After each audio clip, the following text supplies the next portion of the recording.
시작. 네, 안녕하세요. 오늘 아침에도 회의를 끝내고 예종석 교수님과 함께 페이스북 라이브를 진행합니다.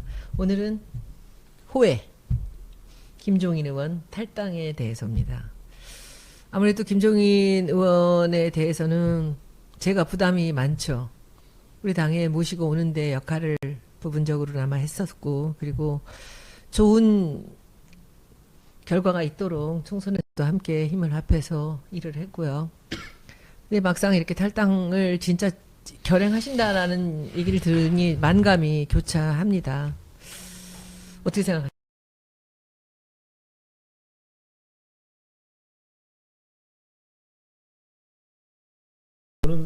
오랜 교분이 있고 저한테는 또 대선배님이 되세요. 그래서 뭐 그분의 고등학교. 네네네 그러시고 뭐 그분의 여러 가지 정치 이력에 대해서도 잘 알고 또 그분이 좋은 점도 많이 가지고 계신 분이기 때문에 그 문재인 대표 곁에 남으셔서 좀 큰 역할을 해주셨으면 하고 기대를 했는데 여러 가지 면에서 좀 서운함을 금치 못하겠습니다. 뭐 다시 한번 기대합니다만 오보였으면 하는 생각입니다. 저는 뭐 어제부터 얘기가 나왔었던 게 후원금 계좌를 닫고 이제 그 후원금들을 주변에 있는 의원들한테 나눈다라는 이제 기사를 제일 처음 접하고 아 진짜 나가시는구나라는 생각을 했는데 저는 사실 우리 당에 있는 누구보다도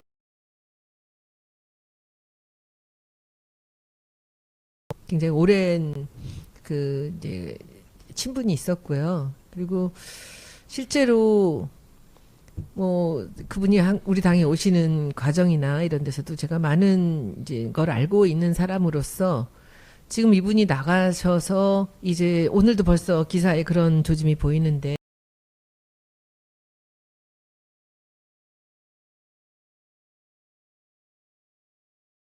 생각에 이제 오늘 이 자리를 갖게 되었습니다. 사실 오늘 기사를 보니 나는 속은 사람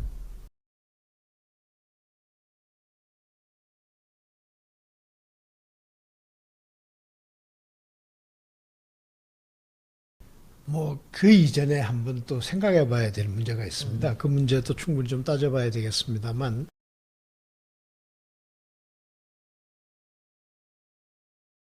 그러니까 그 사업하는 분들한테는 상도의가 있고 정치를 하는 분들한테는 정치적 도의가 있는 법인데 뭐 그 김 의원님께서 지난번 총선 때 영입이 되셔서 큰 역할을 하셨고 또 뭐 그 당에서도 왈가왈부가 많았습니다만 그래도 참 그 총선을 승리로 이끌었다 하는 점에서 큰 역할을 하셨는데 앞으로도 사실 큰 역할을 하실 게 많이 남아 있는데 조금 그 뭐 제가 이런 표현을 하는 게 어떨지 모르겠습니다만 소탐대실하는 것이 아닌가.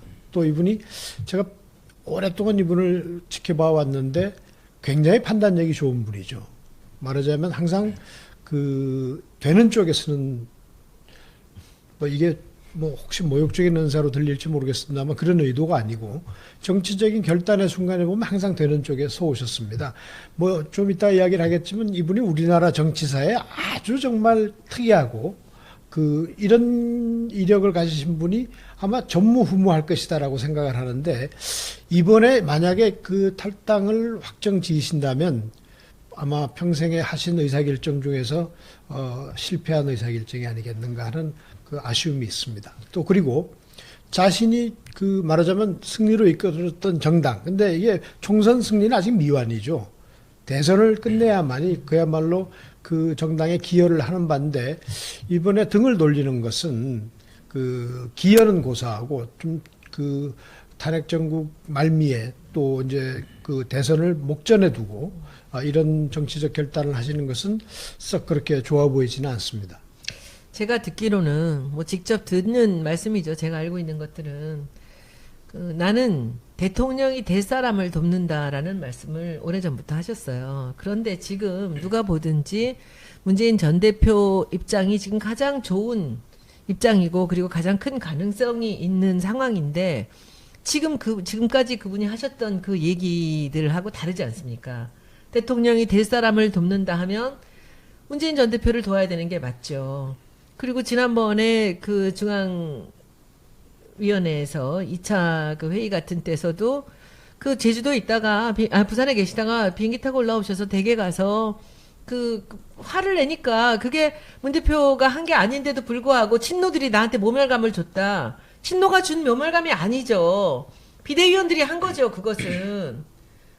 그런데 그 비대위원들이 14번으로 비례대표를 밀어놓고 했던 상황이 2차였고요. 1차에서도 칸막이를 만들어서 중앙위원들이 대노하게 만들었던 상황인데 그때 상황을 제가 몇 번을 말씀드렸습니다. 그게 친노들이 하는 게 아니고 그 상황을 이분들이 받아들이지 못하는 것입니다라고 말씀을 드렸는데도 모멸감을 줬다. 근데 아무 죄도 없이 문재인 전 대표는 비행기 타고 올라와서 댁에 가서 또 이분을 한테 안정시키고 정말 자기가 다시 잘해보겠다 이렇게 뭐 고정하시라는 그 얘기를 했고 그 다음에도 수도 없었습니다. 그런 일들이. 그런데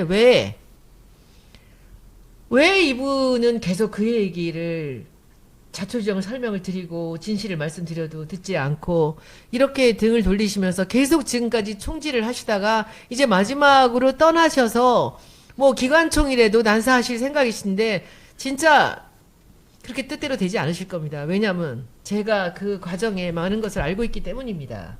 그리고 될 사람을 도우신다라는 그 이야기하고도 틀리고요. 그리고 이제 떠나면서도 또 이 당에서 할 일이 없다라는 얘기를 하셨는데 이 당에서 충분히 할 일을 많이 하셨죠. 오셔서부터 지금까지.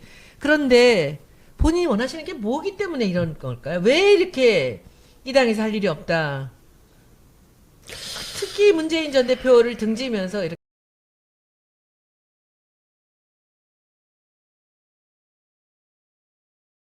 합니다. 뭘까요? 나는 이렇게 떠나시는 이유가. 그 워딩이 사실 될 사람을 돕는다. 전 이게 철학의 좀 그 문제라고 생각합니다. 정치를 하고 본인이 아마 대통령을 만드는 전문 직업인으로 생각하시는 것 같은데 이게 대통령이 복권을 뽑는 일하고는 좀 다르지 않습니까? 그런 점에서 정치라는 건 결국 대의를 보고 가야 되는데 조금 뭐 험난한 길이라도 대의를 보고 가야 되는데 그런 점에서 좀 아쉽고요. 지금은 누가 될 사람을 뽑는 게 아니라 정권 교체를 이루어야 될 시기입니다. 그런 걸 보셔야 되는데 조금 그런 큰 대의와 소위 사이에서 좀 왔다 갔다 하신 게 아닌가 싶고 그리고 아까 자꾸 모멸감을 느낀다는 말씀을 하셨는데 그러니 저 같은 정치판의 신입생이 아니지 않습니까? 정말 몇 정권을 겪었는지도 모르고 우리나라 역사상 아마 헌정사상 전무후무할 비례대표 5선을 하셨고 그것도 당들을 여러 군데를 바꾸셨습니다.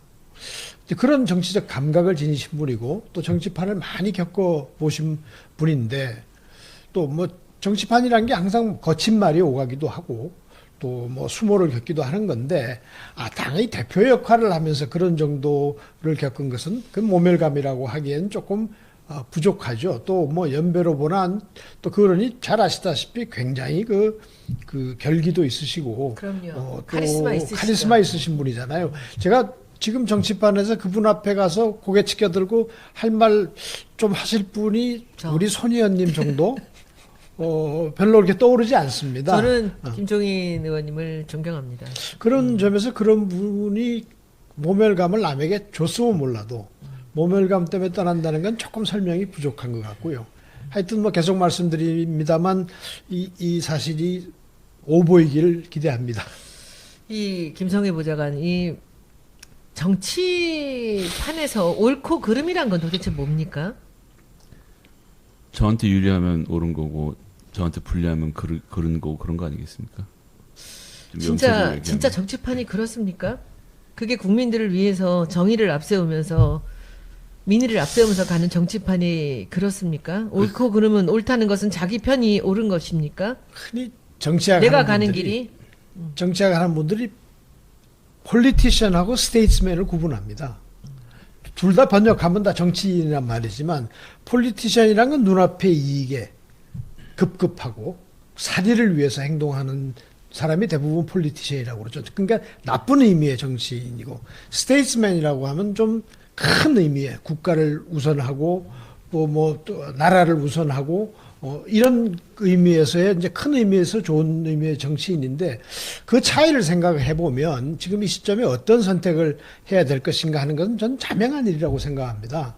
지금 이 시점에서 바른정당으로 가신다고 했나요? 아직 그건 확정되지 않았습니까? 확정은 아닌데 뭐 그쪽이 유력하다라는 말씀이죠. 바른정당이 탄핵 정국의 일익을 담당했지만 그 원뿌리를 보면 새누리당에서 떨어져 나온 분들입니다. 그분들을 전 공격하거나 폄훼하고 싶은 생각은 없습니다만 모르겠습니다. 어떤 면에서 보면 우리 김 의원님께서 그쪽 출신이시죠. 그쵸. 지난번 대선 때 그쪽에서 큰 역할을 담당하셨고 경제 민주화라는 화두를 던지면서 그쪽을 승리로 이끄는데 큰 기여를 하셨었습니다. 이제 그런 점에서 어떻게 보면 친정으로 돌아가시는 것이 아닌가 싶은데 그러나 이 당에 와서 큰 역할을 하셨고 이 당에서 당 대표를 지내지 않았습니까? 물론 비대위원장이지만 또 비상시국의 대표라는 건 더 의미가 있죠.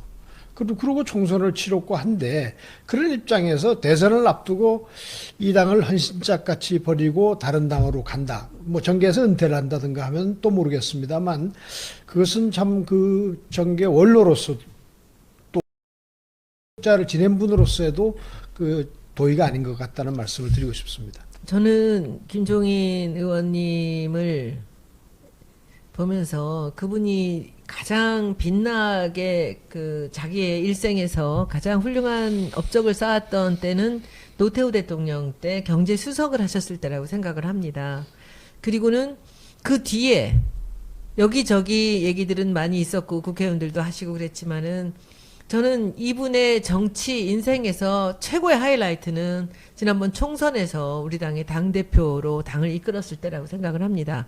아마도 다른 어느 당에 가시든지 이분을 모셔가는 당은 분명히 총선에서 당이 혼란스러울 때 안정을 시키고 총선을 승리로 이끌었다라는 것 때문에 이분의 카리스마나 이분의 능력을 인정하셔서 이분을 영입하려고 노력하실 거라고 생각합니다. 그리고 본인께서도 마찬가지로 그분이 했던 지난번에 결정 굉장히 어렵게 제가 3개월 이상을 설득을 해서 문 대표님도 가서 직접 설득을 해서 오신 것입니다.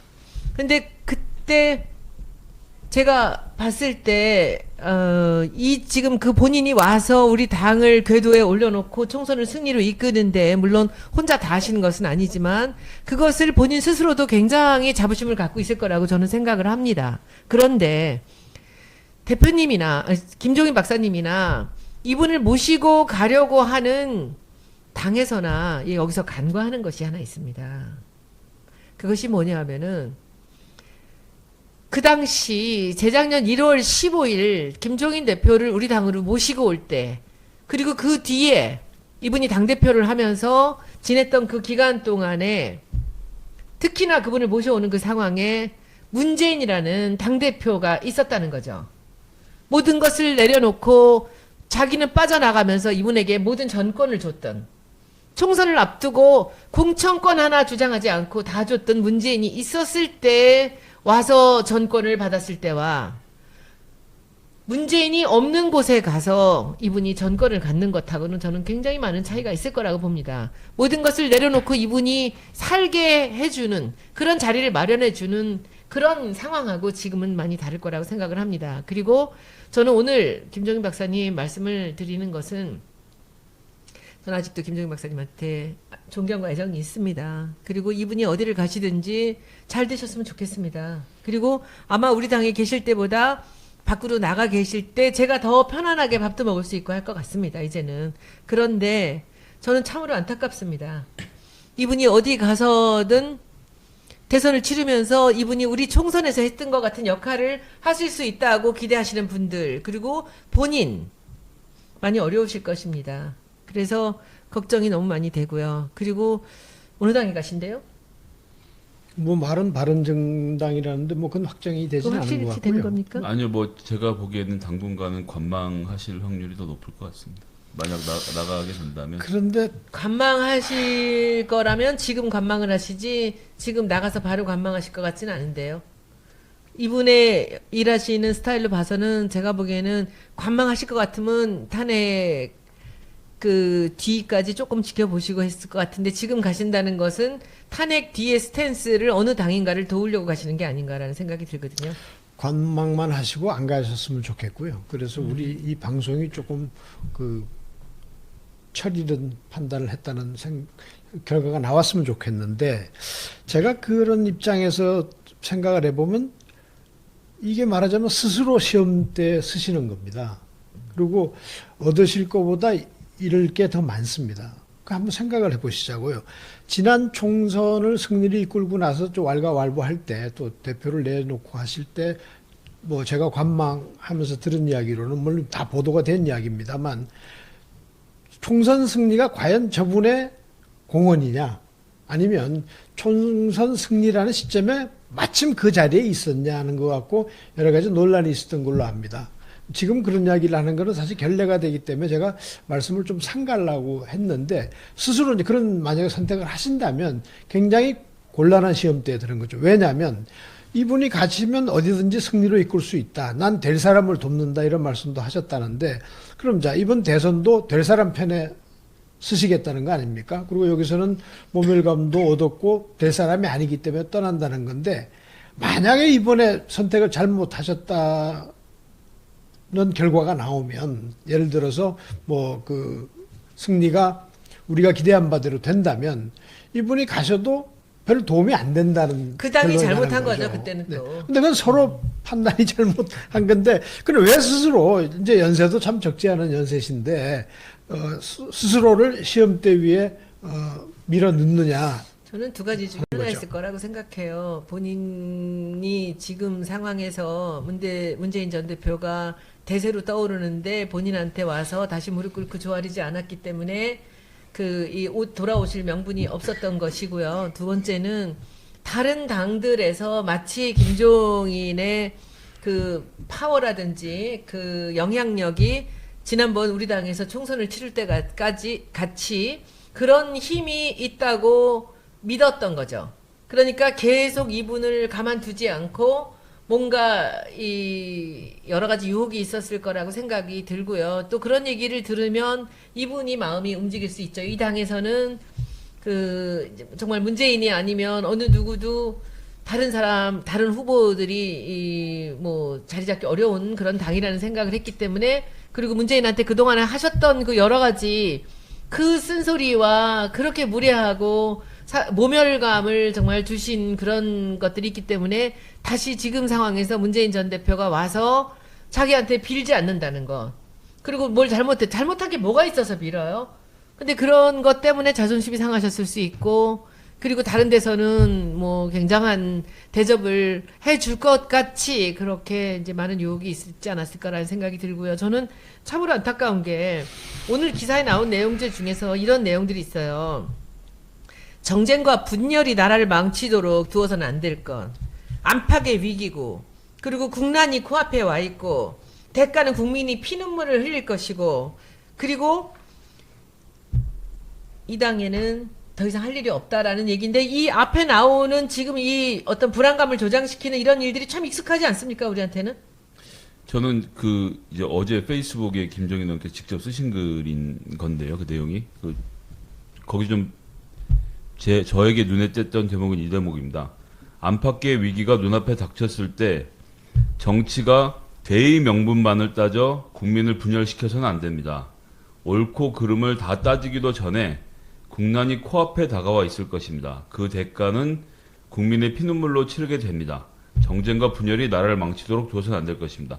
일견 옳은 말씀이신데 지금 이 나라가 두동강이 난 건 박근혜 대통령이 최순실 일당과 함께 이 국가 시스템 자체로 사익을 챙기고 블랙리스트를 만들고 하는 과정에서 국민들이 분노를 한 거죠. 그리고 거기에 반발하는 박근혜 지지자가 일부 있는 건데 그것을 지금 국론을 그렇게 해서 분열된 국론을 마치 저희 민주당을 포함해서 이 진영이 대의명분만을 따져갖고 지금 국론을 분열시켰다고 하시는 거 이건 전 사실 견디기 어려운 얘기. 이게 지금 이래도 박근혜가 잘못한 게 아니고 민주당이 잘못했다는 거고 그러니까 이 탄핵 국면 자체가 민주당의 잘못이라고 해버리시면 저는 그러니까 어제 이 말씀에서 이미 좀 저는 이해가 잘 그 하기가 얘기가 지금 어렵습니다. 오늘 아침 조간에 이제 기조입니다. 그 얘기들이 우선 그 말씀에 어폐가 있고요. 전 개인적으로 그 프레임이 제일 싫습니다.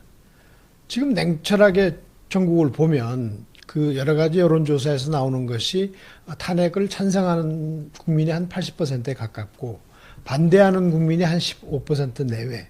아마 거기서도 부동층이 한 5% 있다고 보면 15대 80의 전국인데 이걸 왜 5대 5의 전국으로 만드는지 왜 또 그러시면서 국론 분열을 탓하면서 왜 분열에 앞장서시는지 그게 좀 안타깝고요. 그 다음에 아주 현실적인 말씀을 하나 드리면 아까 대접 이야기를 하셨는데 아마 대접 더불어민주당에서 받았던 만큼의 대접을 받기가 어디 가서 힘들 겁니다. 왜 그러냐면 그 다른 정당의 그 상황을 보면 그때 그 총선 치를 때 상황이라는 게 굉장히 그 정말 위급한 상황이었고 그때 우리 손 의원님께서 뭐 나서서 정말 그 여러 가지 노력 끝에 그분을 모셔왔고 그 과정에 상고 처리가 있었다는 말씀도 제가 잘 알고 있고 또 그 상황도 잘 알기 때문에 정말 극진한 대우로 모셔왔죠. 그 다음에도 뭐 그분이 그 비례대표 순번 정할 때도 또 문 닫아 걸고 들어앉으시면 또 뭐 대표가 올라와서 또 뭐 그야말로 머리를 조아리고 사실 이게 일반 정당 정치에서 참 목도하기 어려운 풍경입니다. 어느 정당에서 전 대표가 현 대표에게 찾아가서 그것도 정권을 위임한 상황에서 뭐 빌고 뭐 무릎 꿇고 한다는 표현 자체가 저는 무릎은 굉장히 안 꿇었고요. 그냥 싫습니다. 간곡하게 설득을 하신 거죠. 그래서 그런 점에서 근데 굉장히 중요한 점을 강구하시는 것 같아요. 총선과 대선은 정말 다른 선거입니다. 아시다시피 총선은 하나의 선거 같지만 사실은 수백 개의 선거를 동시에 치르는 거죠. 그건 지역 상황도 다르고 후보 개인의 자질, 인기 이게 다 다르죠. 그럼 물론 거기도 바람이라는 게 있긴 합니다만 거기에서의 기여와 대선은 단 하나의 선거입니다. 여기서 이기느냐 마느냐 얼마나 지지를 받느냐 하는 것은 뭐 그 시간이 가면 저절로 드러날 것이고 거기에서 바로 실력이 드러나는 또 위상이 드러나는 선거인데 그런 점에서 왜 저 연세에 저런 선택을 하셨을까 좀 안타깝고 저라도 좀 가서 말려드리고 싶은 심정입니다. 이미 이제 끝난 것 같고요. 오늘은 간단하게 이 정도로 이 방송을 우리 마음을 전하는 걸로 하고요. 김성희 보좌관이랑 또 한마디씩 해주시죠. 마무리하면서 지금 이 시국에 이분이 탈당을 하면서 지금 이제 우리한테 겨눌 이 이제 포탄에 대해서 포화에 대해서 한번 다시 한번 생각을- 강조합니다만 김종인 의원님의 탈당이 그냥 설로 끝났으면 좋겠고요. 또 그게 우리 또 그 많은 후배들에게 본보기가 됩니다. 정치의 길을 가고 있는 사람들이 어떻게 처신하는 게 좋으냐. 그것도 아주 위급한 상황에서 정말 대의를 걷느냐 하는 것이 뭐 개인의 삶도 그렇지만 정치인의 삶은 더 그렇습니다.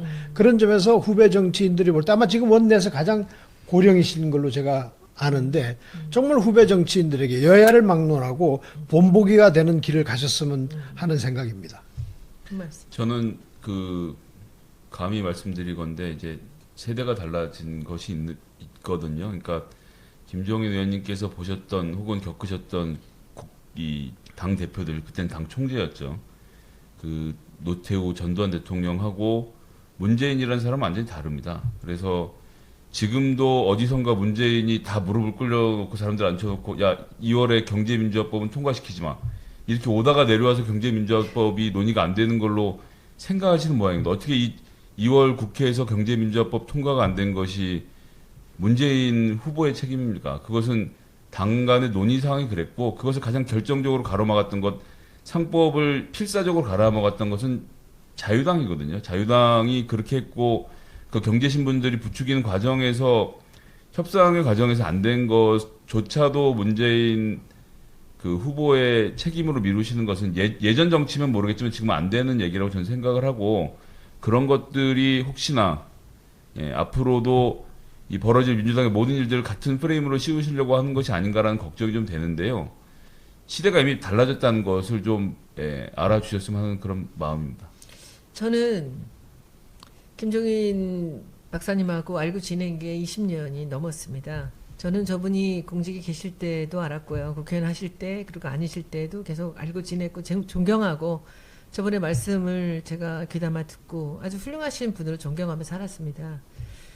그리고 지난번에 문재인 전 대표의 부탁으로 김종인 박사님을 여러 개월 동안 안 오시겠다는 분을 간곡하게 설득을 해서 당에 모시고 왔고 제가 저분에게 제대로 일하실 수 있도록 자리를 만들어 드리려고 노력을 했고 문 대표님이 그렇게 모든 것을 내려놓고 호련히 떠나셨습니다.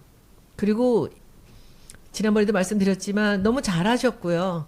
3월 10일 정청래 이해찬 의원을 자를 때까지는 저는 한 번도 이 김종인 박사님을 의심하거나 해본 적이 없습니다. 근데 그 후로도 그분을 가슴 아프게 했고 그래서 제가 또 지역구에 나갈 수밖에 없었고 이런 일들이 있었지만 그럼에도 불구하고 사람들이 아무리 김종인 박사님 얘기를 하고 우리 지지자들이 싫어해도 제가 노골적으로 등을 지거나 그분을 폄하하거나 조롱하거나 한 적은 없습니다.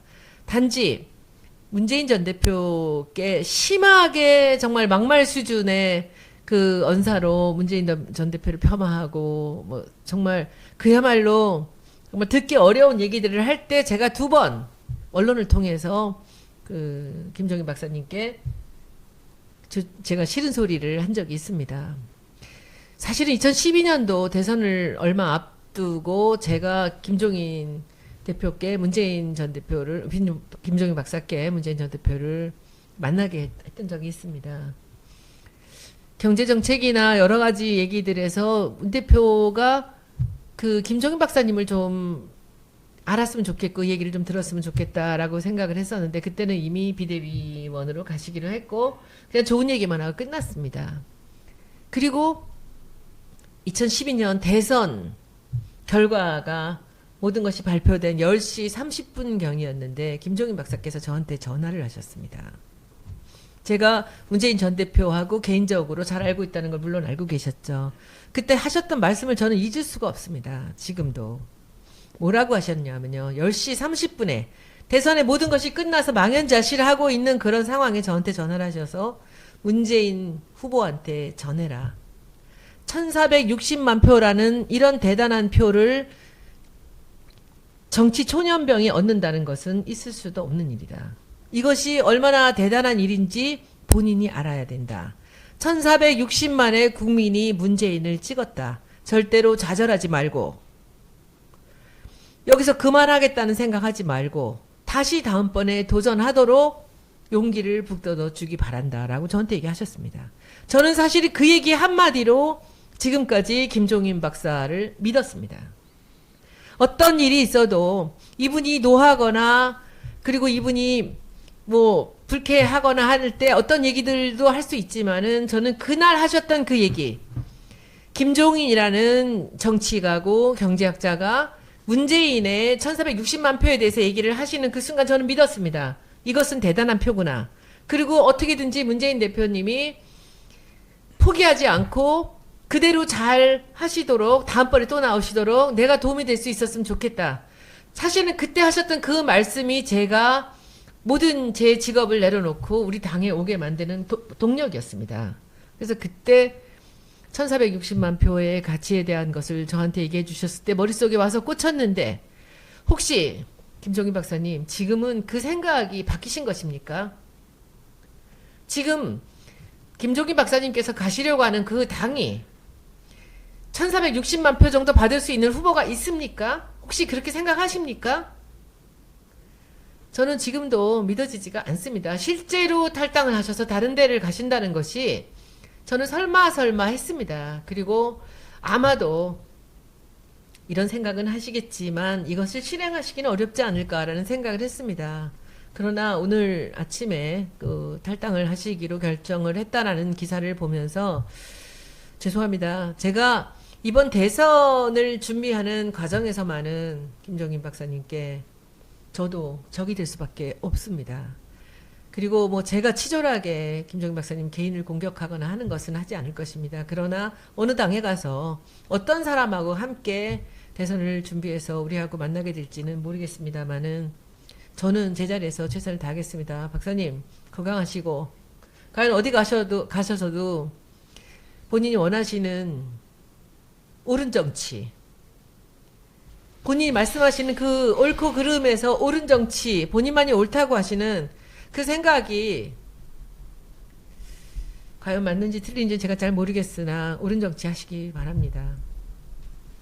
곧 뵙겠습니다.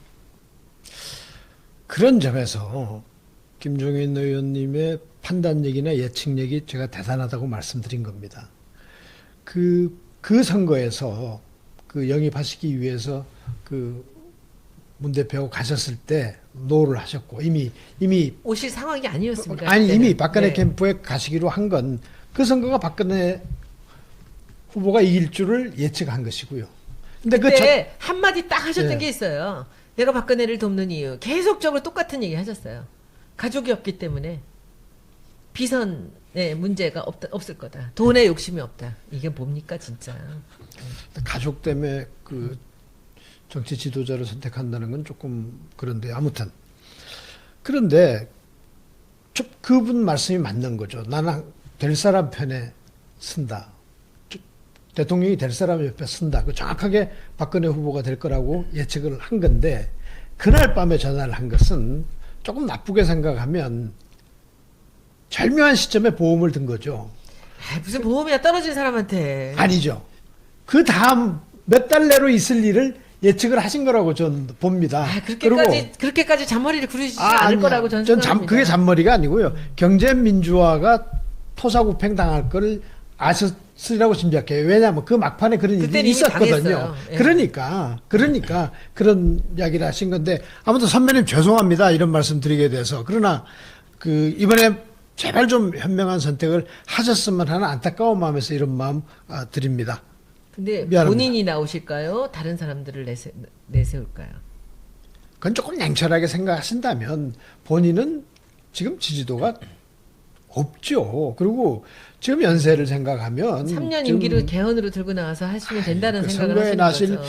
그렇게 된다면 뭐 김대중 대통령이나 레이간 대통령보다 더 고령의 대통령 후보가 되시는 건데 글쎄요, 그건 아니라고 봅니다. 또 누구를 돕겠다는 생각이신데 지금 사실은 도울 만한 분이 없다는 점에서 안타까운 선택이라고 자꾸 제가 말씀을 드리는 겁니다. 오늘 방송은 여기까지입니다. 네, 감사합니다. 고맙습니다.